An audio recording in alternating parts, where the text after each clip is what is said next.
Ay, bebe. Ano si Mas? Ay. Bakit? Tanongin kita. Oh. Kasi may nabasa ako nung nag-comment. Ano daw agency mo? Paano ka nakarating ng Hong Kong? Wala nakarating. Dali na, seryosong usapan to, ha? Uri, nag-sexy ka na. Direct hire. Sinong kumuha sa'yo? Ikaw. Alam ko. Gusto ko lang malaman nila. Ngayon, pero syempre may agency sa Pilipinas. Anong agency mo? Yung Kingsman Power. Ano po nag-sexy? Pero, pwedeng mag-apply doon. Mga babae nga lang. Oo, wala pong mga hiring doon ng lalaki. Mga first timer, dapat walang tato. Oo, tapos dapat may hindi overweight. Oo. Tapos hindi long hair din pinuputulan. Pero ganun din naman kahit sa ibang agency, hindi long hair. Ngayon, mabilis lang, 'di ba? Tsaka mababait sila, no? Oo. Yung style nila na napansin ko lang. Nakapasok na yung application mo. Nakapili na sila.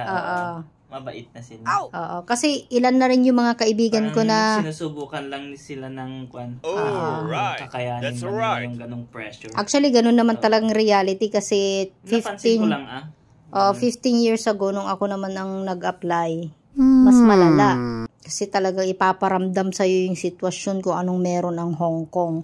Which is good kasi training na nga eh. Ita-train ka nga ng agency eh. Pero mabait sila pag yung inaasikaso na yung... Kasi hanggang ngayon, matatapos ka na sa kontrata, nagme-message pa rin sa'yo yung Kingsman Power. Wow! Diba? Nangangamusta sila kasi nung the other day, nag-chat yung agency kung kamusta na siya. Ito yung mga chat nila, nakakatuwa. Kaya yung mga yung mga nag-a-apply dyan, gustong mag-apply, papuntang Hong Kong, first timer or ex-abroad, pwede naman kayong pumunta sa Kingsman Power Agency sa May Malate, Manila. Yun, madali lang tuntunin yun. Makikita nyo yun, sobrang daming applicants everyday, no? Grabe yung applicante dun. Unbelievable. Every Monday ata yung kwan nila. Oo. Kasing kaibigan ko rin nun. So, every Monday, pumunta kayo dun, walk-in.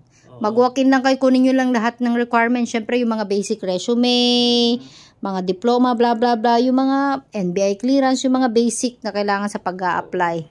Tapos, walk-in lang kayo dun, mababait naman yung mga agents doon. So, shout out na lang dyan sa agency mo. Okay na okay po yung isang aplikante nyo dito sa Hong Kong. Sexy pa rin.